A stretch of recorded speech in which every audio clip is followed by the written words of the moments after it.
So now we are on our final step, which is the hem. And so for the hem, I'm going to give you two options. But before we get into those options, I did want to mention always make sure that you have serger seam allowances. I know I don't because my serger has been acting up, but always make sure you do, okay? So for the first option, what you can do is you can serge this hem edge all the way around, okay? And then after you're done serging that edge there, what you can do is then you can fold this up about 1/4 or maybe half of an inch up. And then what you can do is you can just stitch right along that edge, okay? And this is a super easy way for beginners. It's super easy, it looks good, and it works. Now, for the second option, you can do a rolled hem. So that's what I will be doing using a rolled hem foot. Okay, so in my Camille dress tutorial, I showed you all the hemming foot that I use for my industrial sewing machine and how I used it. And I suggested a hemming foot for the home sewing machine that had really great ratings and that is sold on Amazon, which I'll place a link in the description box below for. So what I decided to do was to buy it and actually try it out.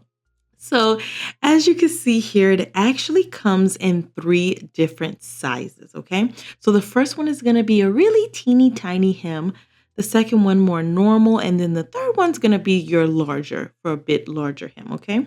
So what we'll do is we'll use the one in the middle here, the normal size one, and it actually has a number 4 on it, okay?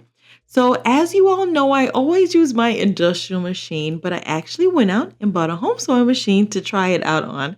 So let's try it out. And really quickly, here is an up close of each of the hemming feet.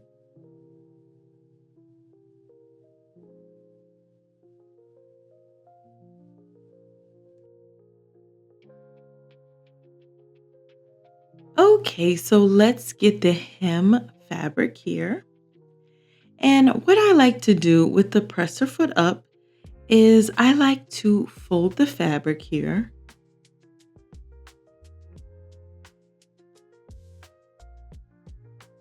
And then I just kind of get it inside of that little channel of the foot there, like this.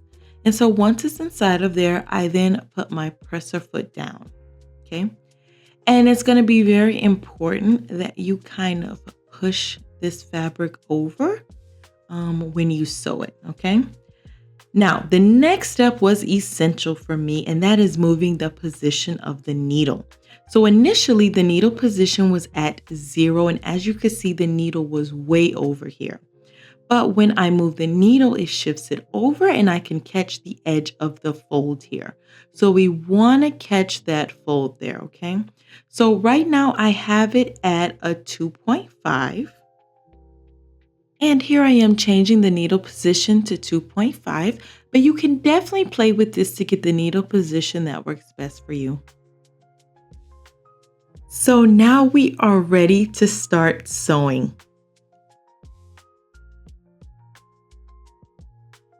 And don't worry if you don't catch the fold on the first few stitches, that's completely normal. So even on the industrial machine actually. So what I normally do is I normally just get my seam ripper, seam rip those first few stitches, fold the fabric, and then manually top stitch. So for me, I feel like the foot is meant to do most of the work, and we're grateful for the foot, right? So if we miss a few stitches here and there, it's fine. Just go back and top stitch them.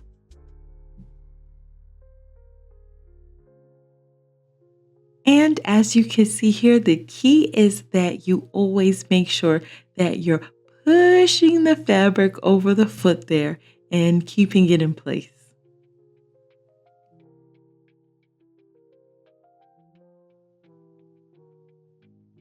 And so far it's looking good, so let's continue. Okay, and I stopped really quickly just to see what we have, and it's looking pretty good. So this is our last step. I'm going to continue, and you do this for the rest of your hem as well. Thank you so much for watching. I'll see you in the next tutorial. Au revoir.